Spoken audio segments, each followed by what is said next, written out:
नमस्कार, आप देख रहे हैं योगी अनकट। आज योगी अनकट के इस एपिसोड में मैं आपको बताऊंगी 2027 विधानसभा चुनाव के चुनावी तैयारियों के बारे में। दरअसल उत्तर प्रदेश की राजनीति में 2027 विधानसभा चुनाव को लेकर माहौल धीरे धीरे पूरी तरह से गर्म होता नजर आ रहा है। अभी चुनाव में समय जरूर बाकी है, लेकिन सत्ता पक्ष से लेकर विपक्ष तक सभी दलों ने अपने राजनीतिक जमीन मजबूत करने की तैयारी शुरू कर दी है। एक तरफ भारतीय जनता पार्टी संगठन और सरकार दोनों स्तर पर मिशन 2027 की रणनीति तैयार कर रही है, तो दूसरी तरफ समाजवादी पार्टी और कांग्रेस के बीच गठबंधन और सीट शेयरिंग को लेकर चर्चाएं तेज हो गई है। इसी बीच पंचायत चुनाव और ओबीसी आरक्षण का मुद्दा भी यूपी की राजनीति के केंद्र में आ गया है। तो चलिए योगी अनकट में बिना किसी काट छाट के जरा विस्तार से जानते हैं चुनावी तैयारियों के बारे में।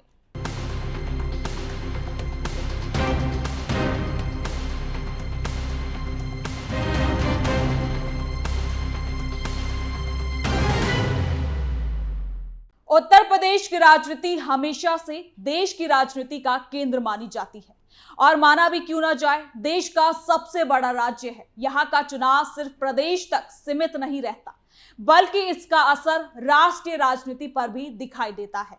और यही वजह है कि सभी बड़े दल अभी से अपने समीकरण को साधने में जुट गए हैं। सूत्रों के मुताबिक समाजवादी पार्टी और कांग्रेस के बीच 2027 विधानसभा चुनाव को लेकर शुरुआती स्तर पर बातचीत शुरू हो चुकी है। दोनों दल बीजेपी के खिलाफ बड़ा विपक्षी गठबंधन तैयार करने की संभावना को तलाश रहे हैं। लोकसभा चुनाव के दौरान जिस तरह से विपक्षी दलों ने मिलकर चुनाव लड़ा था, उसी मॉडल को विधानसभा चुनाव में भी आगे बढ़ाने पर चर्चा हो रही है। राजनीतिक गलियारों में सबसे ज्यादा बात राहुल गांधी और अखिलेश यादव की बढ़ती राजनीतिक नजदीकियों को लेकर हो रही है। माना जा रहा है कि दोनों नेता बीजेपी के खिलाफ संयुक्त रणनीति बनाने की कोशिश में है, क्योंकि अगर कांग्रेस की बात करें तो कांग्रेस यूपी में लंबे समय से कमजोर स्थिति में है और पार्टी अपनी खोई जमीन को वापस पाने की कोशिश में जुटी हुई है। 2024 लोकसभा चुनाव में भी राहुल गांधी और अखिलेश यादव एक साथ नजर आए थे। दो लड़कों की जोड़ी नाम भी दिया गया था। वहीं समाजवादी पार्टी खुद को बीजेपी के खिलाफ सबसे बड़ा विपक्षी चेहरा बनाए रखना चाहती है। हालांकि गठबंधन की राह इतनी आसान भी नहीं मानी जा रही। सबसे बड़ा सवाल सीट शेयरिंग को लेकर खड़ा हो सकता है। समाजवादी पार्टी यूपी में अपनी मजबूत स्थिति के आधार पर ज्यादा सीटों की मांग कर सकती है, जबकि कांग्रेस भी सम्मानजनक हिस्सेदारी चाहती है। राजनीतिक जानकारों का कहना है कि अगर दोनों दलों के बीच सीट बंटवारे को लेकर सहमति बनती है तो यूपी की राजनीति में बड़ा मुकाबला देखने को मिल सकता है। यानी गठबंधन पूरी तैयारी में है, लेकिन इसके साथ ही बीजेपी भी क्या कुछ तैयारी कर रही है, आइए जानते हैं इस रिपोर्ट में। यूपी में 2027 की जंग शुरू, अखिलेश राहुल की बड़ी नजदीकी, बीजेपी का साइलेंट मिशन एक्टिव, योगी शाह ने कसी कमर, पंचायत चुनाव से सियासत गर्म, ओबीसी आरक्षण पर बड़ा खेल, यूपी में गठबंधन की सुगबुगाहट, सीट शेयरिंग पर अंदर खाने चर्चा, बीजेपी बनाम विपक्ष की तैयारी, गांव-गांव चुनावी विसात, मिशन 2027 पर फुल फोकस।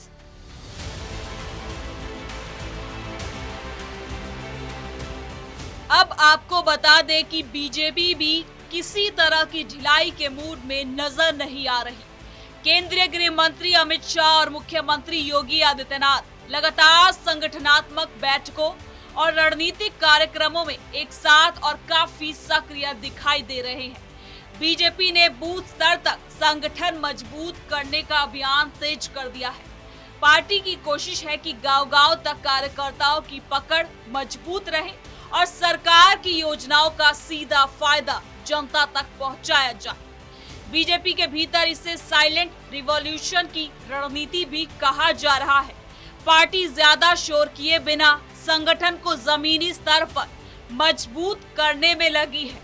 पंचायत स्तर पर कार्यकर्ताओं को जिम्मेदारियां दी जा रही हैं और अलग अलग सामाजिक वर्गों तक पहुंच बनाने की कोशिश हो रही है। बीजेपी नेतृत्व का मानना है कि अगर पंचायत स्तर पर संगठन मजबूत रहा तो विधानसभा चुनाव में उसका सीधा फायदा मिलेगा। मुख्यमंत्री योगी आदित्यनाथ की छवि भी बीजेपी की रणनीति का बड़ा हिस्सा मानी जा रही है। पार्टी कानून व्यवस्था, बुलडोजर कार्रवाई, धार्मिक मुद्दों और विकास परियोजनाओं को लेकर जनता के बीच अपनी पकड़ बनाए रखना चाहती है। बीजेपी नेताओं का दावा है कि योगी सरकार ने प्रदेश में अपराध नियंत्रण और इंफ्रास्ट्रक्चर विकास के क्षेत्र में बड़े काम किए हैं। हालांकि विपक्ष इन दावों को चुनौती देने में जुटा है। समाजवादी पार्टी बेरोजगारी, महंगाई और किसानों के मुद्दे को लेकर सरकार को घेरने की तैयारी कर रही है। कांग्रेस भी युवाओं और महिलाओं के बीच अपनी पकड़ मजबूत करने की कोशिश में है।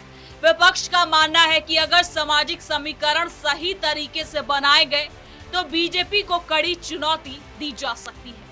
इसी बीच पंचायत चुनाव को लेकर भी सियासी हलचल तेज है। उत्तर प्रदेश में पंचायत चुनाव सिर्फ स्थानीय चुनाव नहीं माने जाते, बल्कि इन्हें विधानसभा चुनाव का सेमीफाइनल माना जाता है।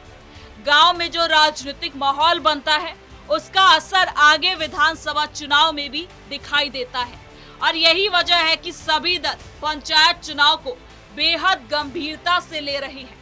आपको बता दें कि पंचायत चुनाव से पहले ओबीसी आरक्षण का मुद्दा भी सबसे ज्यादा सुर्खियों में है। राज्य सरकार ने समर्पित पिछड़ा वर्ग आयोग के जरिए आरक्षण की स्थिति का अध्ययन शुरू कर दिया है। आयोग ये तय करेगा कि पंचायत चुनाव में पिछड़े वर्गों को किस तरह प्रतिनिधित्व दिया जाएगा। सरकार का कहना है कि पंचायत चुनाव पूरी पारदर्शिता और संवैधानिक व्यवस्था के तहत कराए जाएंगे। इसके लिए ग्राम प्रधान, बीडीसी और जिला पंचायत सीटों का नया आरक्षण ढांचा तैयार किया जा रहा है। ओबीसी, एससी, एसटी और सामान्य वर्ग की सीटों के निर्धारण पर राजनीतिक दलों की नजर बनी हुई है। राजनीतिक जानकारों का कहना है कि यूपी की राजनीति में जातीय समीकरण हमेशा से निर्णायक भूमिका निभाता है और यही वजह है कि पंचायत चुनाव में आरक्षण का मुद्दा सीधे विधानसभा चुनाव तक असर डाल सकता है। सभी दल अपने अपने सामाजिक आधार को मजबूत करने की रणनीति पर काम कर रहे हैं। समाजवादी पार्टी जहां यादव, मुस्लिम और दूसरे पिछड़े वर्ग के वोट बैंक को मजबूत करने की कोशिश कर रही है, वहीं बीजेपी गैर यादव, ओबीसी, दलित और लाभार्थी वर्ग पर खास फोकस बनाए हुए है। कांग्रेस भी दलित, पिछड़े और युवाओं के बीच नई राजनीतिक जमीन को तैयार करने में जुटी है। बीजेपी की रणनीति का एक बड़ा हिस्सा लाभार्थी योजनाएं भी है। पार्टी का मानना है कि मुफ्त राशन, आवास योजना, उज्ज्वला योजना और किसान सम्मान निधि जैसी योजनाओं का लाभ सीधे जनता तक पहुंचता है और इसका फायदा चुनाव में साफ साफ देखने को मिलता है। दूसरी तरफ विपक्ष का आरोप है कि प्रदेश में बेरोजगारी और महंगाई बड़ी समस्या बनी हुई है। विपक्षी दल लगातार पेपर लीक, युवाओं की भर्ती और किसानों के मुद्दे को उठा रही है। वहीं समाजवादी पार्टी और कांग्रेस दोनों ही सरकार के खिलाफ जन आंदोलन का माहौल बनाने की कोशिश में जुटे हुए हैं। यूपी की राजनीति में धार्मिक और सांस्कृतिक मुद्दे भी हमेशा प्रभाव डालते रहे हैं। बीजेपी राम मंदिर, काशी और मथुरा जैसे मुद्दे को लेकर अपनी हिंदुत्व राजनीति को मजबूत करना चाहती है। वहीं विपक्ष सामाजिक न्याय और संविधान बचाने के मुद्दे पर जनता के बीच जाने की तैयारी कर रहा है। इस पर राजनीतिक जानकारों का भी मानना है कि 2027 का चुनाव सिर्फ सत्ता परिवर्तन की लड़ाई नहीं होगा, बल्कि ये सामाजिक समीकरणों, संगठनात्मक ताकत और नेतृत्व की लोकप्रियता की भी बड़ी परीक्षा होगा। बीजेपी जहां योगी मॉडल और मोदी फैक्टर के सहारे चुनावी मैदान में उतर सकती है, वहीं विपक्ष गठबंधन और सामाजिक समीकरणों के जरिए मुकाबला मजबूत करने की कोशिश करेगा। आपको बता दें कि बीजेपी, समाजवादी पार्टी, कांग्रेस और अन्य दलों के बीच अब राजनीतिक बयानबाजी भी तेज होती दिखाई दे रही है। हर दल खुद को जनता का सबसे बड़ा हितैषी साबित करने में लगा है। आने वाले महीनों में रैलियां, संगठनात्मक बैठकें और सामाजिक कार्यक्रमों की संख्या और ज्यादा बढ़ सकती है। यूपी की राजनीति का इतिहास बताता है कि यहाँ चुनावी माहौल बहुत तेजी से बदलता है। जातीय समीकरण, गठबंधन, नेतृत्व और जमीनी स्तर के मुद्दे चुनावी परिणामों को पूरी तरह से बदल देते हैं और यही वजह है कि सभी दल अभी से हर मोर्चे पर खुद को मजबूत करने में जुटे हुए हैं। कुल मिलाकर फिलहाल इतना तो तय है कि 2027 की लड़ाई की नींव रखी जा चुकी है। पंचायत चुनाव, ओबीसी आरक्षण, गठबंधन की राजनीति और संगठनात्मक रणनीतियां अब यूपी की सियासत का केंद्र बन चुकी है। आने वाले समय में यह मुकाबला और ज्यादा दिलचस्प और आक्रामक होता दिखाई दे सकता है। तो फिलहाल के लिए योगी अनकट में इतना ही। देखते रहिए कैपिटल टीवी उत्तर प्रदेश। कल फिर मिलेंगे नई खबर के साथ। धन्यवाद।